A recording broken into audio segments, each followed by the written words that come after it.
तो कोलकाता में जहां मेसी के प्रोग्राम में बहुत मेस दिखा और ममता बनर्जी को माफी तक मांगनी पड़ गई, वहीं पश्चिम बंगाल इस वक्त एसआईआर की वजह से भी खूब चर्चा में है।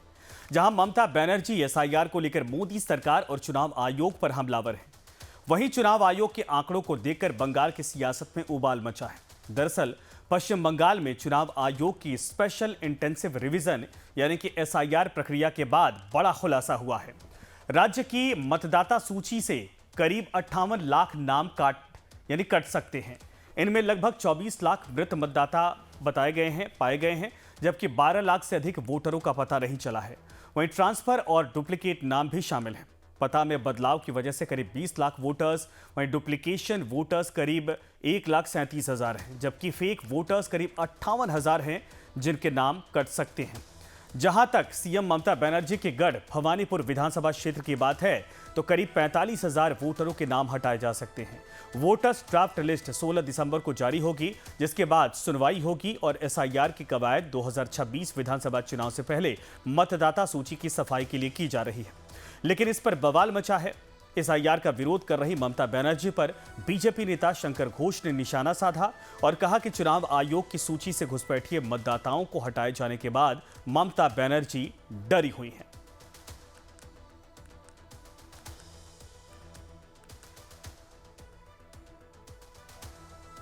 तो 58 लाख वोटर्स पर तलवार लटकी है। हालांकि ममता बनर्जी बार बार बीजेपी और चुनाव आयोग दोनों को घेर रही हैं। ऐसे में खुद ममता बनर्जी की जो विधानसभा क्षेत्र है, उस इलाके में भी लगभग 45,000 वोटर यानी वोट कटने की संभावना है। एसआईआर के मुद्दे पे बंगाल में जो चीज अभी बता जा रहे हैं, जो टीएमसी डरे हुए हैं, बिल्कुल टीएमसी डरे हुए नहीं है। आज जिस स्थिति में देश के अंतर में एसआईआर चल रहे हैं, भारतीय जनता पार्टी को तो कोशिश रहे कि चुनाव आयोग ऑलरेडी भारतीय जनता पार्टी के तरफ से काम कर, वो मालिक का तोता बन चुके हैं। और बंगाल में कितना भी नाम कट के जाए तो उसमें टीएमसी के कुछ आते और जाते नहीं है। कारण क्या है, टीएमसी को मालूम है जनता को साथ विकास हो रहा है, और अगर 1 करोड़ भी नाम कट जाएंगे तो इसमें टीएमसी के कुछ भी आपत्ति के कारण नहीं है। लेकिन मैंने इतना कहना चाहता हूं, जो ओरिजिनल वोटर है उसको नाम कटना नहीं चाहिए।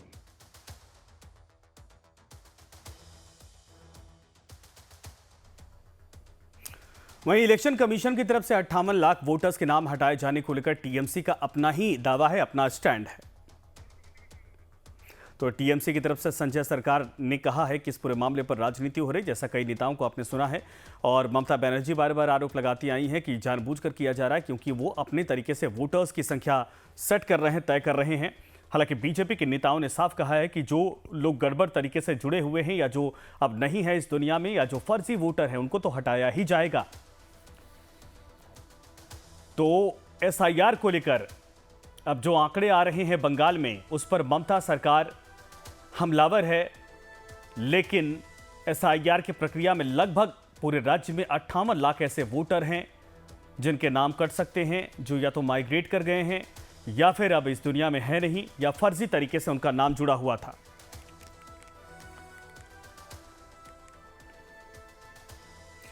तो चुनाव आयोग की तरफ से पश्चिम बंगाल के कुछ हिस्सों, कुछ जिलों की सूची भी दी गई है और वहां भी भारी संख्या में वोटर्स के नाम कटने की संभावना जताई जा रही है। दक्षिण 24 परगना में जहां पर 8,16,000 नाम कटे हैं, उत्तर 24 परगना में 7,92,000 वोटर कटे हैं, हावड़ा में 4,47,000 वोटर, उत्तरी कोलकाता में 3,90,000, दक्षिणी कोलकाता में 2,16,000। सिर्फ इतना ही नहीं, बल्कि पश्चिम बंगाल में यानी बंगाल में करीब 1,65,00,000 से अधिक वोटर्स के एसआईआर फॉर्म में गड़बड़ी मिली है और इस मामले को लेकर चुनाव आयोग बड़े एक्शन की तैयारी कर रहा है। पश्चिम बंगाल में 16 दिसंबर को ड्राफ्ट वोटर लिस्ट को पब्लिश किया जाएगा। पश्चिम बंगाल में वोटर्स की जानकारी पर चुनाव आयोग को शक भी है और क्रॉस चेक किए गए वोटर्स को चुनाव आयोग बुला सकता है। चुनाव आयोग ने कई राज्यों में एसआईआर फॉर्म भरने की अंतिम तारीख बढ़ा दी है, लेकिन पश्चिम बंगाल, गोवा, पुडुचेरी, लक्षद्वीप और राजस्थान में एसआईआर फॉर्म भरने की तारीख गुरुवार को समाप्त हो गई और इन राज्यों में ड्राफ्ट इलेक्टोरल रोल 16 दिसंबर को प्रकाशित किए जाएंगे। वहीं पश्चिम बंगाल में कई मामलों में माता पिता के नाम एक ही हैं, तो कई मामलों में पिता की उम्र बेटा से कम है। चुनाव आयोग ऐसे मामलों की लिस्ट तैयार कर रहा है और इन मतदाताओं को सुनवाई के लिए बुलाएगा और दस्तावेजों की जांच करेगा। इस मामले पर बीजेपी का तर्क है कि कई बार लेफ्ट और फिर टीएमसी ने चुनाव जीतने के लिए आम लोगों को बेवकूफ बनाने की कोशिश की है। उन्होंने असली वोटर्स को वोट नहीं देने दिया। जो लोग पिछले 15 सालों में पिता बने हैं वो असल में घोस्ट वोटर बन गए और उन लोगों को जिताया है जो सरकार में है। वही टीएमसी का तर्क है कि जहां पिता के नाम में गलती है, जहां कई मामलों में पिता का नाम एक ही है, इन सब की जांच करना इलेक्शन कमीशन का काम है। यह पूरे साल से हो रहा है और अगर ऐसी कोई जानकारी सामने आई है तो उसे हटा दिया जाएगा। लेकिन सवाल है कि पश्चिम बंगाल में एसआईआर को लेकर इतना बवाल क्यों मचा है। ममता बनर्जी लगातार मोदी सरकार और चुनाव आयोग पर तरह तरह के आरोप लगाती रही हैं और हाल ही में पीएम मोदी और अमित शाह पर भी विवादित बयान भी दिया था।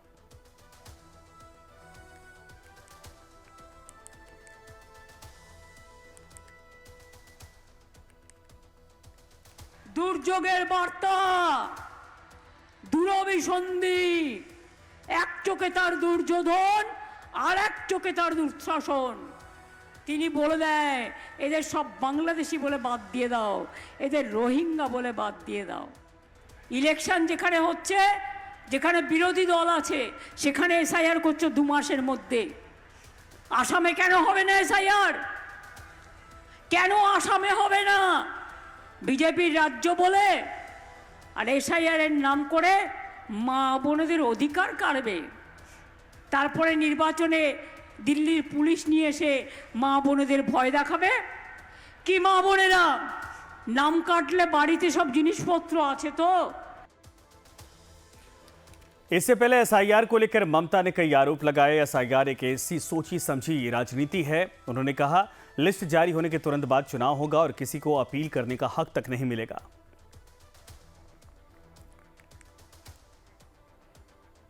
तो ममता बनर्जी ने कई आरोप इसके पहले लगाए थे। उन्होंने साफ तौर पर कहा था कि यह सोच समझ कर किया जा रहा है, पॉलिटिकल माइलेज लेने के लिए, फायदा लेने के लिए और वोटरों की लिस्ट में गड़बड़ी करके। आपको बता दें कि पिता पुत्र में एज गैप की कमी काफ़ी कमी देखी गई थी, काफ़ी कम है, ये इलेक्शन कमीशन का कहना है। एक ही पते का इस्तेमाल किया गया है और ऐसे में ये इस तरीके के जितने भी नाम है वो घोस्ट वोटर के तौर पर काउंट किए जा रहे हैं। लाखों वोटर्स की जानकारी एक जैसी है और ये घपले के तौर पर देखा जा रहा। घोस्ट वोटर्स की जो संख्या है, तादाद है, वो ज़्यादा है और ऐसे में ये कुल मिलाकर उन इलाकों में हो सकता है कि ऐसे वोटर्स को बुलाया जाएगा, उनसे डिटेल्स ली जाएगी, गड़बड़ डिटेल्स को फिर से वेरीफाई किया जाएगा, वेरिफिकेशन किया जाएगा उसका, उसके बाद उनके नामों को उसमें जोड़ा जाएगा।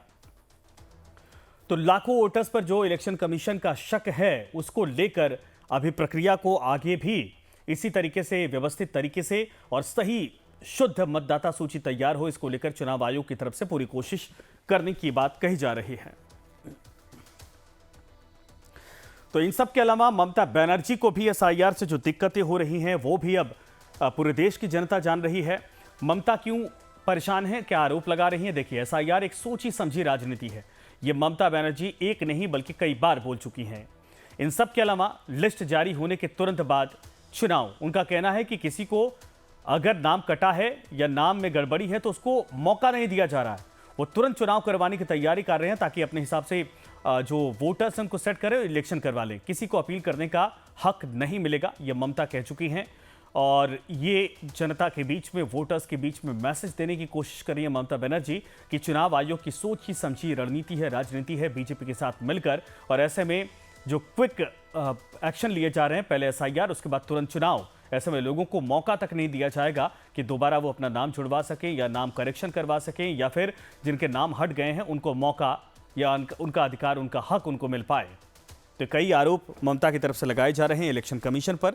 हालांकि अगले साल चुनाव है 2026 में और ऐसे में एसआईआर की प्रक्रिया को लेकर चाहे बीजेपी हो चाहे चुनाव आयोग, दोनों की तरफ से साफ कहा गया कि ज़रूरी था, क्योंकि लगभग 58 लाख जो वोट काटे जा रहे हैं वो ऐसे ही वोटर हैं जो वेरिफिकेशन में जो नियम है उसके आधार पर सही नहीं पाए गए।